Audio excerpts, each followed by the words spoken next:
Matteo et le robot. Matteo courait dans les rues de Paris. Derrière lui, un robot à 5 bras roulait sur les pavés pour le rattraper. Le jeune garçon s'enfonça dans une ruelle sombre, puis escalada à toute vitesse une gouttière pour échapper à son poursuivant. Arrivé sur le toit, il bifurqua sur le côté et se jeta sur le balcon de sa nounou, Madame Polly. Il se recroquevilla dans un coin sombre et retint son souffle. Il entendit un grand bruit de ferraille en bas de la rue, puis un concert de miaulements, le bruit de roues s'éloigna. Le robot avait perdu sa trace. Matteo se redressa. Il avait échappé belle. Il regarda le pendentif qui brillait étrangement autour de son cou. S'il avait su ce qu'il allait déclencher en le volant, il ne l'aurait probablement pas pris. Quelques heures auparavant, le garçon avait découvert un truc incroyable. Son père, le trop souvent absent Monsieur Notwin, était en réalité le génialissime professeur Newton, descendant du célèbre scientifique et inventeur de la machine à téléportation. Matteo sentait bien que son père cachait quelque chose. Alors, il avait profité de l'absence de son père pour fouiller dans son bureau. Dans la grande bibliothèque, il avait voulu attraper un exemplaire de créatures de métal, les avions, mais le livre était tombé et une large trappe s'était ouverte dans le mur. Matteo avait sursauté, mais sa curiosité était plus forte que sa crainte. Il avait glissé sa main dans le trou et avait trouvé un bouton sur lequel il s'était empressé d'appuyer.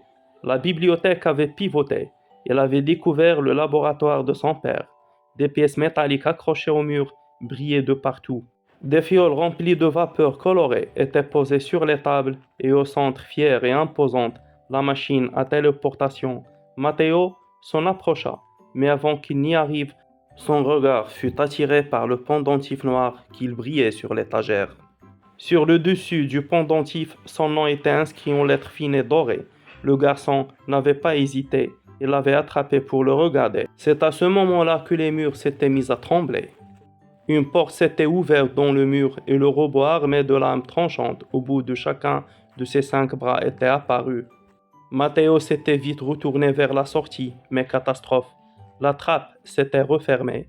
Il n'avait pas eu d'autre choix que de s'élancer dans la machine à téléportation qu'il avait fait atterrir instantanément dans le jardin. Il s'était alors enfui à toutes jambes dans la ville jusqu'à atteindre le balcon de Madame Polly. Matteo, comment es-tu arrivé ici, mon petit? Matteo sursauta. Madame Polly venait de sortir sur son balcon, emmitouflée dans son hideux peignoir léopard. Bonjour, Madame Polly. Excusez-moi, je ne faisais que passer. J'avais oublié d'arroser vos plantes. C'est ça.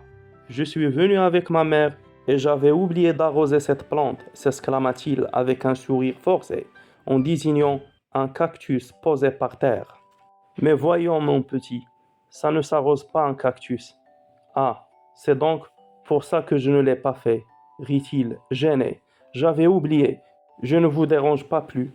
Matteo rentra dans l'appartement et se dirigea vers la porte d'entrée. Bonne journée, madame. J'ai encore eu de la chance, pensa Matteo. Un peu plus et elle aurait appelé mes parents. Le jeune garçon prit l'ascenseur. Il vérifia par le trou de la serrure qu'il n'y avait pas de robot dans la rue, puis il sortit de l'immeuble et courut jusqu'à sa maison.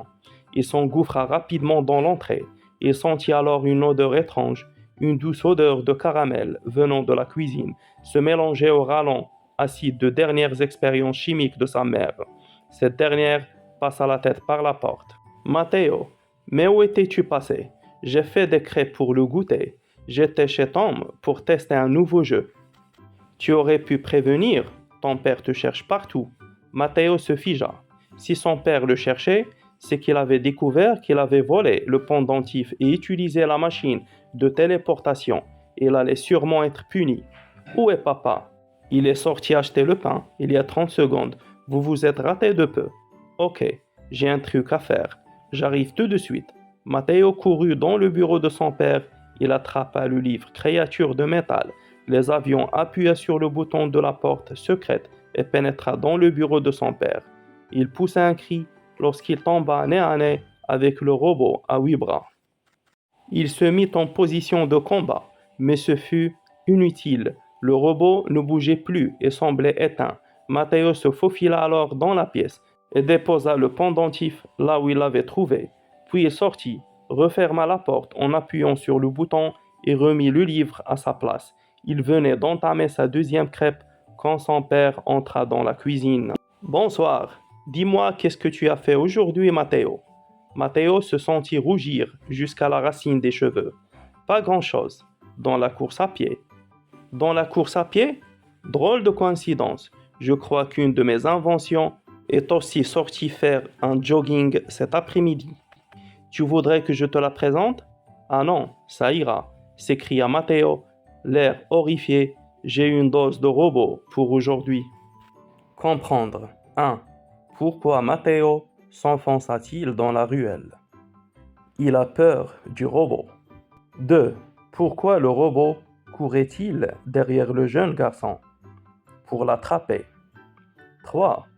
Le robot le trouva-t-il? Relève l'expression qui le montre.